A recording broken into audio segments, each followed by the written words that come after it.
지금은 제가 좀 시간도 없고 또 더 중요한 것들이 있기 때문에 제가 그 전에 추구했던 삶들을 내려놓게 되는데, 한때는 제가 낚시에 심취해서 살았던 때가 있거든요.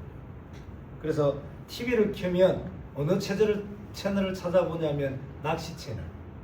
그거 보고 있으면 그래 그렇게 편안하고 좋고 그렇더라고요. 낚시하는 거 보면 부럽다.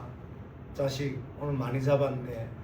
이런 것들 보고. 서점 가서 책을 사보더라도 낚시 잡지 이런 거 사보고. 그랬던 때가 있거든요. 만일 내일 낚시를 간다 그러면 몸은 오늘을 살잖아요. 그런데 저의 생각, 마음, 우선순위 모든 것이 내일로 맞춰져 있어요. 몸은 내가 오늘을 살아. 그런데 나의 모든 게 내일 새벽 그 출조에 맞춰져 있는 거예요. 그래서 밥을 먹더라도 내일 새벽 낚시에 방해되지 않는 음식을 컨택해서 먹고, 혹 오늘 누굴 만난다더라도 내일 낚시에 방해되는 사람 안 만나. 모든 시작과 끝이 낚시.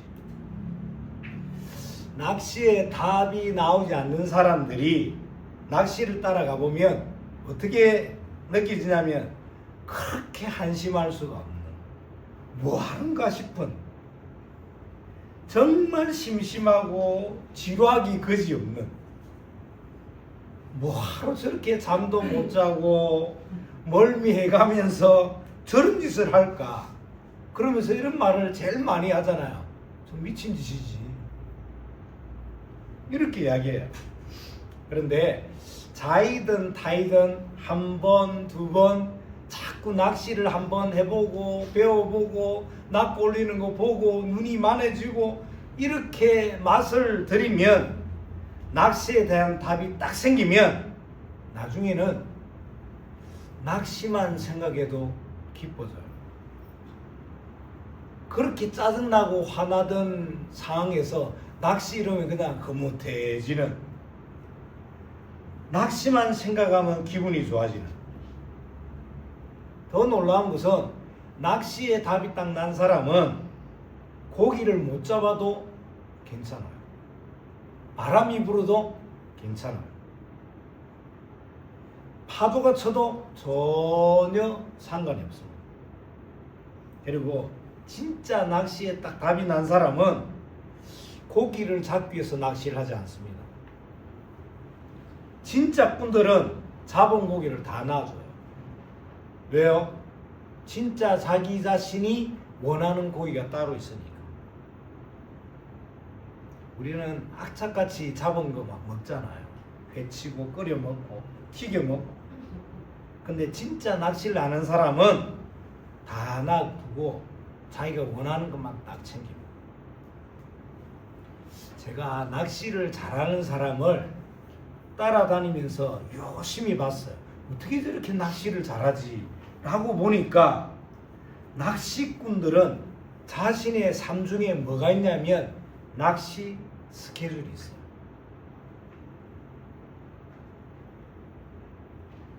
낚시에 대한 자기 삶의 스케줄이 따로 있다 이 말입니다. 그리고 이 낚시 스케줄을 자기 인생에 굉장하게 귀하고 중요하게 봅니다.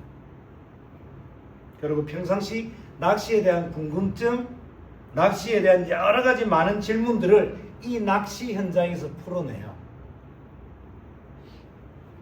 우리 교회 여러분, 제가 지금 낚시 이야기한다고 생각하십니까? 낚시꾼들도 자신의 삶 속에서 낚시에 대한 스케줄이 따로 있다 이 말이에요. 그러면 구원받은 우리의 삶 속에서 우리는 얼만큼 하나님이 기뻐하시는 숨은 삶이 있는가를 지금 묻고 있다 이 말이에요. 오늘 본문에 등장하는 이 갈라디아 교회 교인들은 자칭 하나님의 자녀라고 자칭, 타칭 여러 가지 구설수에 오를 만큼 그렇게 이야기하지만 구원받은 그리스도로서의 삶은 전혀 살아내지 못하는 그런 현실을 지금 보여주고 있다고 합니다. 중요한 내용이에요. 지금 갈라디아서 2장 2절에서 3절을 제가 대독에 올립니다. 보라, 나 바울은 너에게 말하노니 너희가 만일 할례를 받으면 그리스도께서 너희에게 아무 유익이 없으리라. 내가 할례를 받는 각 사람에게 다시 증언하노니 그는 율법 전체를 행할 의무를 가진 자라.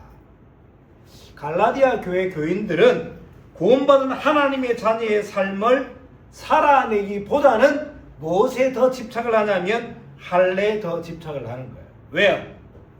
할례를 받으면 자신의 삶이 거룩해진다고 착각을 하는 거죠. 그리스도인으로서의 삶은 살지도 않으면서 할례를 받으면 그것이 거룩한 삶이 되고 또 그것이 기준이라고 지금 착각하고 있다 이 말이에요. 그리고 그 할례가 모든 것을 해결해 줄 것이라고 믿고 있다 이 말입니다. 꼭 이런 식이죠. 어떤 식이냐면 제가 미국을 가보니까 하나님을 전혀 믿지도 않는데도 불구하고 주일날 꼬박꼬박 지각도 안 하고 빠지지도 않고 출석하는 무속인을 만났어요. 무당입니다. 무당인데 매주 교회로 와요. 그리고 교회 행사 빠지지를 않아. 왜 그럴까요? 왜 그 무당이 교회 행사, 교회 관계된 걸 그렇게 꼬박꼬박 챙기고 참석할까요? 타국에서는 한국 사람을 안전하게 만날 수 있는 장치가 되어 있는 곳이 많지가 않아요. 그리고 한국 음식, 한국말, 한국 정서를 경험할 수 있는 게 거의 교회가 유일합니다. 그러다 보니까 하나님을 절대 안 믿어. 무당이라니까. 그 옆에 있는 장로님이나 옆에 있는 집사님 보고 점 봐줄까 아니면 뭘 할까 무속과 관계된 걸 이야기하면서 교회 행사는 절대 안 빠져요. 왜요? 하나님과는 상관없이 자기의 편리를 위해서, 자기 이익을 도모하기 위해서.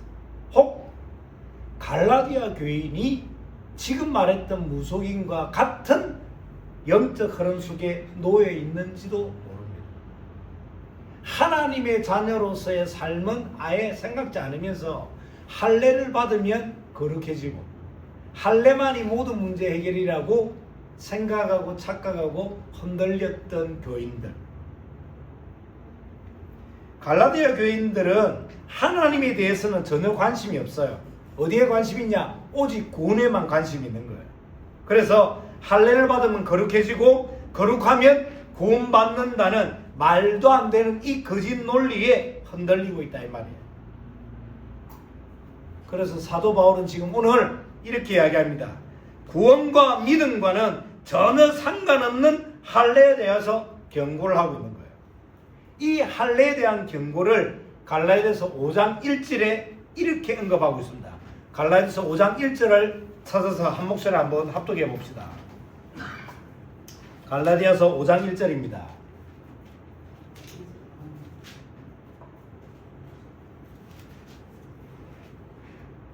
시작. 그리스도께서 우리를 자유롭게 하려고 자유를 주셨으니 그러므로 굳건하게 서서 다시는 종의 멍에를 매지 말라. 할례에 대한 경고는 종의 멍에를 매지 말라는 경고와 동일함을 보여주고 있어요. 이 할례 받으면 다시 율법 안에서 어렵다함을 얻으려는 행위와 연결이 되는 겁니다. 이 부분을 다시 반대로 이야기하면 어렵다함을 얻으려고 율법을 지킨다고 해서 어려워지지 않는다. 또 할례라는 의식, 이 의식을 준행한다고 해서 내가 거룩해지는 것이 아니다. 하나님께서 우리를 어렵다고 하시는 기준은 할례라는 행위를 하는 것에 있지 않고 율법을 완수로 오신 그리스도의 신 예수, 이 예수를 믿는 믿음에 있다고 사도 바울은 지금 강조하고 있다 이 말입니다.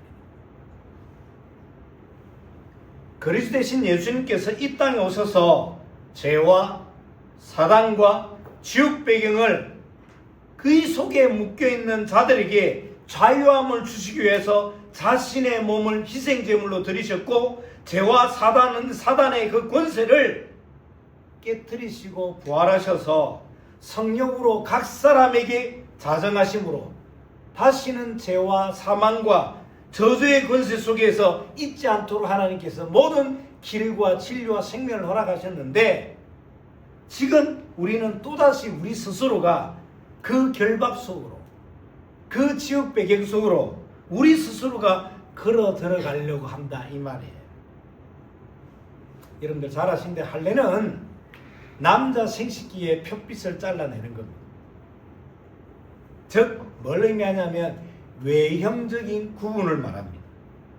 하나님을 믿는다는 내면적인 믿음의 증거로 외형적인 구분을 따라 자신의 삶으로 자신의 믿음을 드러내는 것이 할례입니다. 그런데 내면적인 믿음은 상관없이, 내면적인 믿음은 믿지 않으면서 할례라는 의식을 행한다고 해서 내가 하나님의 자녀가 되고 구원이 임한다는 것은 말도 안 되는 것이죠. 그래서 여러분들, 변화는 어디서부터 와야 되냐면 내면에서부터 와야 되는 거예요. 교회 다니는 행위, 헌금하는 행위, 척하는 행위가 된다 그래서 그것이 구원과 믿음과는 전혀 상관없는 겁니다. 여러분들 아시는 대로 그리스도의 의미는 뭐죠? 자유입니다. 그리스도는 율법의 저주, 죄의 멍에, 할례라는 형식주의, 무엇보다도 열심, 최선, 노력이라는 내 만족이라는 그 종교성, 여기서 해방받을 수 있는 유일한 길이 그리스도입니다. 그런데 우리는 할례나 절기, 규정, 율법들의 행위들을 믿음보다 더 신임을 하고 받아들인다면 외형적으로는 유대인처럼 보일지 모르지만 그것은 외면적인 의미에서의 유대인이지 내면적이고 신분적인 하나님의 백성이 되는 것은 아니다. 그리고 그런 것들이 구원의 척도가 되고 믿음을 평가할 잣대가 된다면 그것은 다시금 율법이라는 종의 멍에를 메고 율법 언약 안에서 살게 되는 것이다. 여러분들, 그런 신앙관이라면 하나님과 우리의 관계는, 그리스도께서 우리에게 허락하신 자유의 관계는 아무것도 도움이 되지 못한다고 지금 오늘 갈라디아서 5장 4절에 선포하고 있는 겁니다. 갈라디아서 5장 4절을 다 같이 합독해 봅시다. 5장 4절 시작. 그리스도 안에서 어렵다함을 얻으려는 너희는 그리스도에게서 끊어지고 은혜에서 떨어진 자로다. 여러분들, 행위를 하지 말라는 뜻이 아니잖아요. 행위를 하지 말라는 의미가 아니라 그 행위 이전에 행위에 대한 의미와 내용, 가치와 하나님의 언약을 뺀 행위는 하나님과는 전혀 상관없는 행위다라는 뜻입니다. 이와 연결해서 갈라디아서 2장 20절을 찾아봅시다.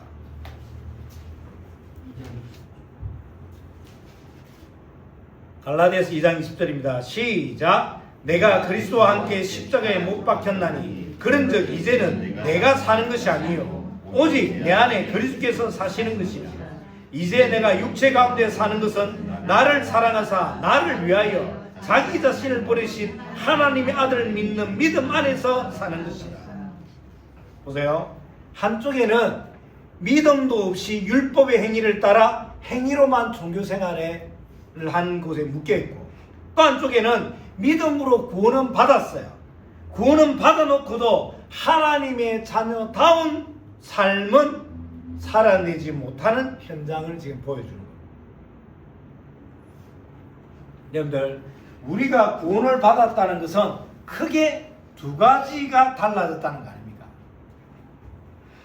내가 구원을 받았는지 안 받았는지를 여러분들 스스로 한번 점검을 해본다면 내가 구원을 받았다는 것은 두 가지가 달라졌겠죠. 첫 번째는 뭐가 달라졌냐면 신분이 달라졌습니다. 제가 우리 황민, 그 다음에 우리 양장 집사 집에 가서 이렇게 말씀을 같이 나누면서 물어봤어요. 우리 양장 집사님, 양장 집사님 성이 뭐예요? 이랬더니 금방 알아들었더라고요. 나는 하시예요. 그러면 하시가 아닌 다른 사람의 성은 뭘까요? 사시나 마시겠죠. 신분이 달라졌다는 것은 구원받기 전에 우리는 어떤 상태에 있음을 말하냐면 에베소서 2장 2절에서 3절 고갈립되어 있습니다. 우리가 갈라디아서를 보는데 바로 뒤이죠. 에베소서 2장 2절 3절에 구원받기 전, 즉 구원받지 못하는 사람들의 삶은 어디에 매여서 산지를 지금 에베소서 선지자는 이야기를 하고 있습니다. 시작. 그때 너희는 그 가운데서 행하여 이 세상 풍조를 따르고 공중의 권세 잡은 자를 따랐으니 곧 지금 불순종의 아들들 가운데서 역사하는 영이라. 전에는 우리도 다 그 가운데서 우리 육체의 욕심을 따라 지내며 육체의 마음에 원하는 것을 하여 다른 이들과 같이 본질상 진노의 자녀이었더니, 자 보세요. 이 세상 풍조를 따르고 공중권세 잡은 자를 따르고 불순종의 아들들 가운데 역사하는 영의 지배를 받고 육체의 욕심을 따라 살면서 본질상 진노의 자녀의 신분 속에서 사는 거예요. 그랬던 나를 하나님이 피값 주고 나를 사셨습니다. 그랬던 나를 하나님이 나와 한 번도 의논하지 않으시고 나를 위해서 모든 길과 모든 것을 내어놓으셨습니다. 그랬던 내가 어떻게 바뀌었냐면 에베소서 2장 8절 10절 에베소서 2장 8절부터 10절 시작. 너희는 그 은혜에 의하여 믿음으로 말미암아 구원을 받았으니 이것은 너희에게서 난 것이 아니요 하나님의 선물이라. 행위에서 난 것이 아니니 이는 누구든지 자랑하지 못하게 함이라.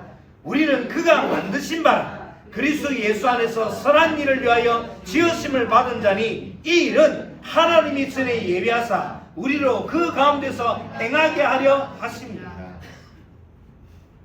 하나님의 은혜로 나에게 뭐가? 믿음이 주어졌습니다. 이 믿음으로 말미암아 나는 구원을 받게 됐습니다.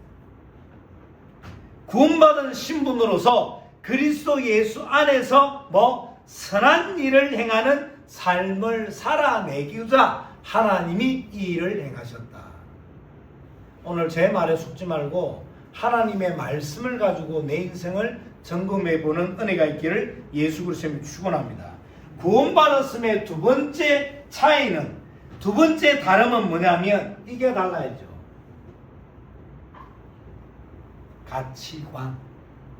가치관이라는 것은 나를 끌고 가는 기준, 그 기준점이 달라져야 되겠죠. 구원받기 전에 나의 가치 기준이 뭐냐면 이겁니다. 의식주, 또 성공, 또 뭘까요? 사람들이 제일 돈. 저는 갈등만 생기면 돈이 기준되는 사람들이 너무나 많이 봐요. 저는 갈등만 생기면 의식주에 묶이는 사람을 너무너무 많이 봅니다. 나는 하나님의 자녀가 됐는지도 모르지만, 나는 하나님의 자녀가 되는 그 구원에 임했는지 모르지만 어디가 달라지지 않는 거예요? 가치관이 달라지지 않는 거예요. 여전히 의식주가 기준이 되고, 여전히 성공이 기준이 되고, 여전히 돈이 기준이 됐다는 것은 오늘 갈라디아 교회 교인들의 삶과 내가 별반 다르지 않다는 거예요. 당신은 할례가 기준일지 모르지만 현대는 뭐가 기준이에요? 이거.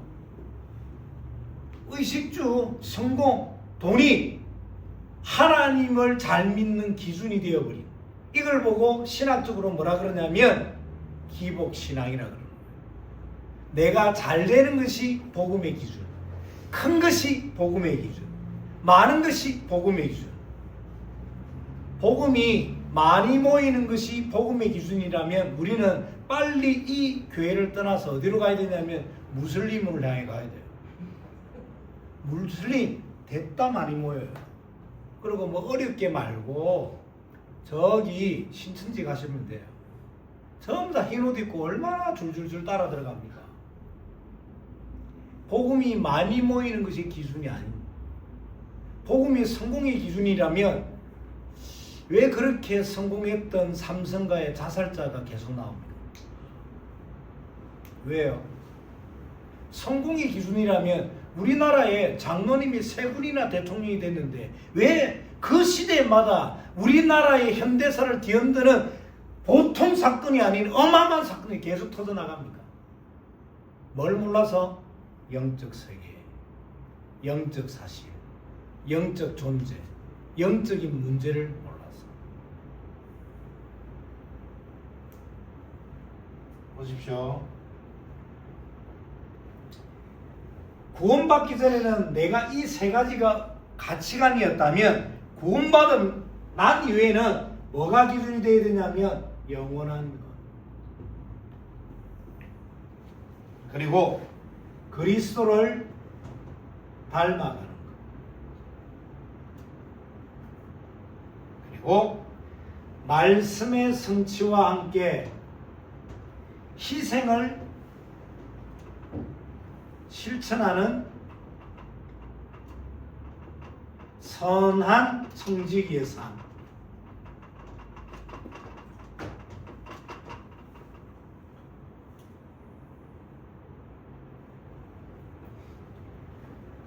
이것이 가치관이 되는 사람은 이 의식주에 대해서 흔들리지 않습니다. 왜요? 모든 것은 하나님께서 나에게 맡겨주신, 임시적으로 맡겨주셨다는 것을 아는 청지기의 사상이 되니까.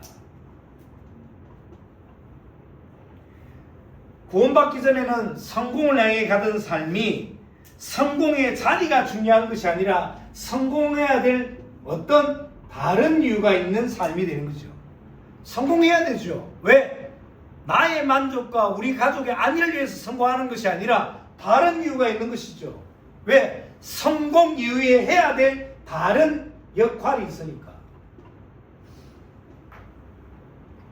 우리 서준이가 오래간만에 왔는데 서준이가 늘 반에서 꼴찌를 해. 늘 꼴찌를 하고 공부도 못하고 늘 지질이 선생님도 야단받고 그러면서 옆에 있는 친구에게 이렇게 이야기합니다. 야, 우리 같이 교회 갈래? 그러면 옆에 있는 친구는 뭐라 그러겠어요? 서준아 미안, 이번 주일이 내가 좀 바빠 라고 이야기하지만 속으로는 뭐라 그랬어요?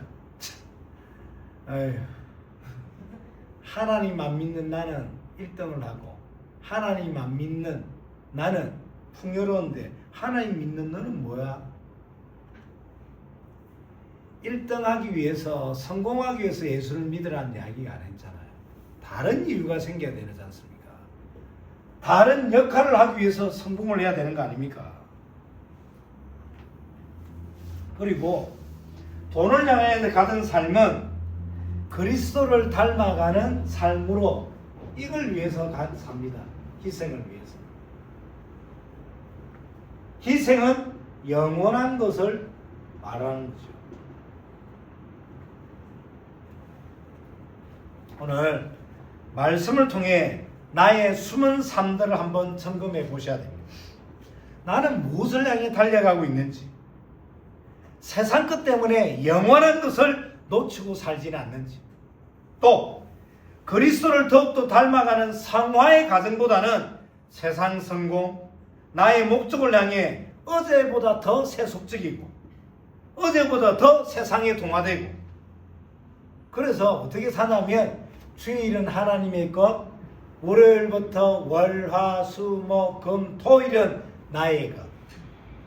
그래서 삶이 어떻게 사냐면 직장에서의 가면 하나, 집에 들어오면 또 가면 하나, 사람들 만나면 또 가면 하나, 혼자 있을 때 또 가면 하나. 혹마치 중국 전통 가면술에 나오는 병건과 같이 계속 가면을 바꿔야 돼요. 얼마나 피곤하겠습니까? 얼마나. 자, 여러분들이 오늘 어떤 상황과 환경에 있을지라도 빨리 하나님의 자녀답게 2가지부터 회복하고 2가지 눈이 열리면 됩니다. 오늘 본론, 빨리 2가지부터 회복하고 2가지 눈이 열려라. 가장 기본적인 눈 두 가지. 첫 번째가 뭐냐? 하나님의 자녀는 무조건 이 눈을 딱 가지고 있어야 됩니다. 어떤 눈이냐면 첫 번째,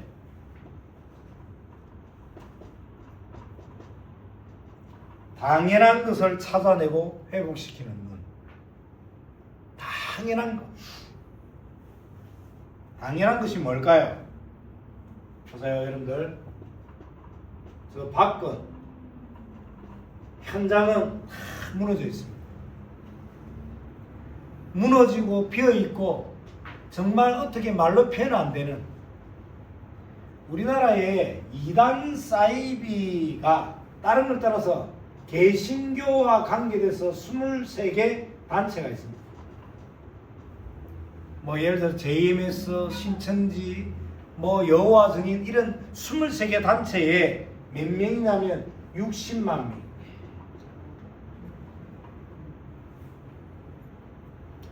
이런 상황과 이런 흐름 속에서 성도들이, 특히 중직자들이 자신의 업을 가지고, 이 업을 가지고 우리의 후대들, 그리고 전도운동, 이것을 하는 중직자가 거의 드물어요. 대부분도 어떨 것 같아요? 밖에 현장에서는 완전 힘없이 완전 끌려다닙니다. 속된 말로 불신자 사장 가방 들고 다니는 가방 못지로 살아요. 그러면서 교회 안에서는, 교회 안에 들어와서는 얼마나 큰 소리 치는지 모릅니다. 내가 장로네, 내가 이 교회에 20년 다녔네, 30년 다녔네, 내가 어느 파트의 부장이네, 장로네, 권사네, 내가 담임 목사네. 제가 아는 어느 교회는, 천안의 어느 교회는 목사님이 퇴임을 하셔서 선교지로 가셨어요. 가셨는데 다시 왔어. 나이가 거의 80이 다 되셨는데 다시 오셨어. 오셔서 그 있던 목사님을 쫓아냈어. 다시. 그 사상이 뭐예요? 어떤 사상일까요? 그 교회가 자기 것이라는 사상. 교회는 하나님 겁니다. 그리고 교회는 마땅히 해야 될 역할이 딴 데 있습니다. 초대교회는 밖의 현장은 강했습니다.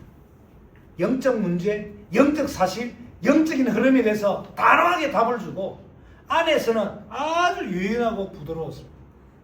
근데 우리는, 현대교회는 정반대라. 밖은 완전 힘없이 그냥 불신자인데 오른밤 맞고, 사단인데 왼밤 맞고, 정신 못 차리고 살아. 그런데 안에 들어와서는 에헴 하고. 제가 아는 어느 장로님은 교회에 노숙자가 들어왔다고 교회 사찰지사 불러놓고 조인트 까고 난리야 난리. 밖에서는, 현장에서는 아무 입이 안 떼져. 하나님의 자녀라는 거 입이 안 떼져. 밥 먹을 때 되면 그냥 가만히 옆에서 물어봐. 뭐야? 그러면 그냥 있어. 기도한다는 소리도 못하는.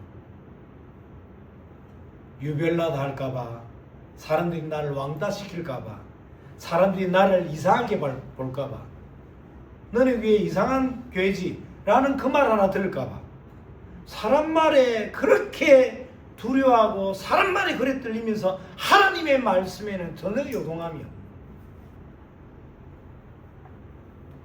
교회는, 특히 교회 안에는 가난한 사람, 병든 사람, 방치되어 있는 사람, 특히 연약한 사람, 이런 사람들을 가치 있게 만드는 것이 교회의 역할이고 교회의 필요성입니다. 기억해야 됩니다, 여러분들. 예수님께서 성전에서 채찍질함으로 유대인들을 쫓아냈던 장소는 성전 안에 있는 이방인, 여자의 뜰, 어린이들의 뜰이었어요. 하나님이 최고의 관심 있는 그 이방인, 여자 아이들의 뜰에서 유대인들은 장사를 하는 거예요. 양을 팔고 돈을 바꾸고, 하나님의 최고의 관심이 있는 그 전도와 선교의 현장에 유대인들은 하나의 관심이 없는, 그래서 예수님이 성전에서 청소를 하신 거예요. 기본적인 눈 두 가지. 당연한 것부터 회복하고 빨리 살려내라. 당연한 건 뭐예요? 그러면 교회를 살려라. 아니 목사님, 교회 살리기 전에 내 코가 숫자인데요. 기억하세요. 내가 하나님께 집중을 하면 하나님은 내 문제에 개입하십니다. 내가 내 문제에 집중하면 하나님은 그래, 네 문제 네가 풀어봐. 알아들으면 모르겠습니다.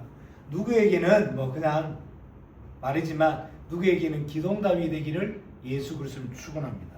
두 번째, 기본적인 눈. 두 번째, 우리가 당연한 것을 하면, 당연한 것에 집중을 하면 꼭 반드시 필요한 것이 보이게 됩니다. 사랑하는 가족 여러분, 이런 말을 합니다. 모든 응답은 현장에 있다. 모든 응답은 현장에 있습니다. 왜?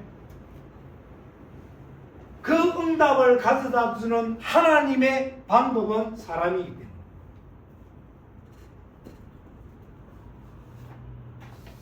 사도행전 3장에 보니까,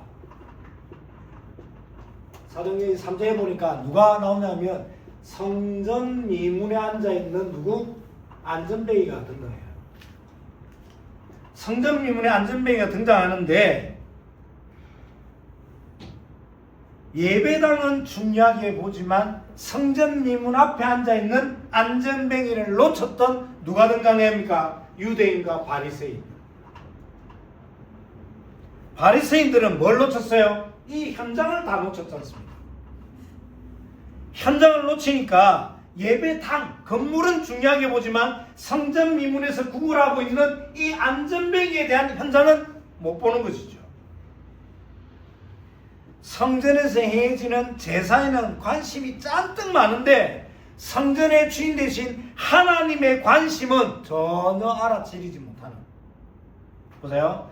이 성전 미문에 앉아있는 안전뱅이가 구걸을 하기 위해서는 아침으로 저녁으로 출근시켜주고 퇴근시켜주는 육신적인 봉사하는 사람이 있었겠죠.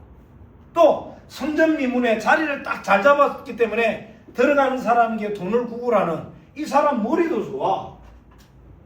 세상 사람들이 시체말로 말하는 목 좋은 곳에 딱 자리를 잡은 거예요. 누구는 목이 안 좋아서 구걸도 못하는데 이 친구는 딱 보세요.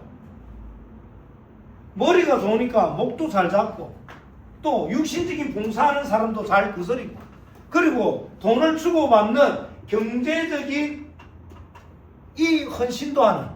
그런데 정작 그 안전뱅이에 진짜 필요한 것이 무엇인지는 모르는, 영적인 배경, 영적인 상황, 영적을 세계를 모르니까 진짜 줘야 될 생명에 대해서는 전혀 모르게 되는. 진짜 필요한 뭐예요? 영어로 뭐라 그럽니까? needed. 진짜 필요한 것을 모르게 되는.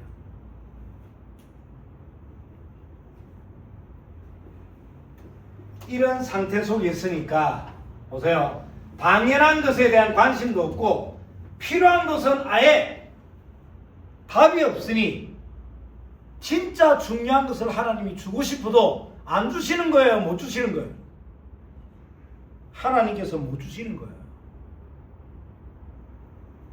하나님의 필요가 나의 필요가 되고 하나님 원하시는 것이 나의 원하는 것이 내 인생의 방향이 맞춰져야, 답이 나야 이것이 일이 될 건데 나는 어디에 관심이 있을까요? 자, 오늘 결론.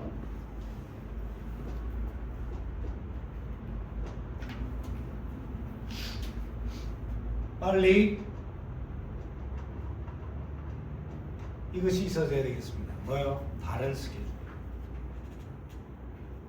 우리의 스케줄은 뭐냐면 마태복음 28장 16절부터 20절입니다. 이걸 보고 내 속에 있어야 될 인생 방향이라고 해요.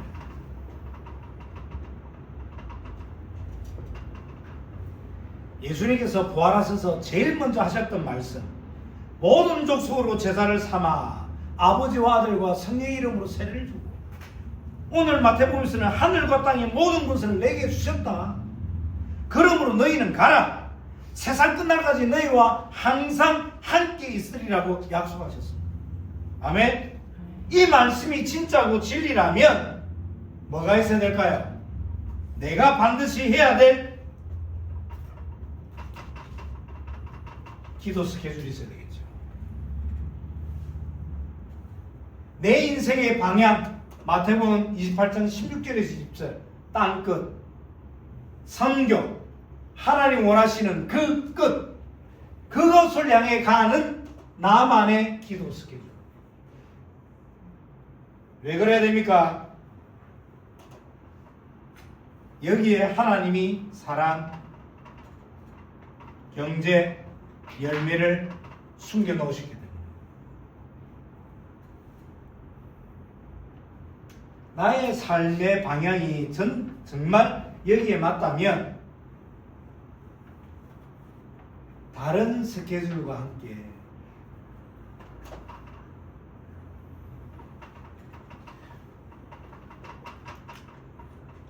동행의 스케줄이 되겠죠.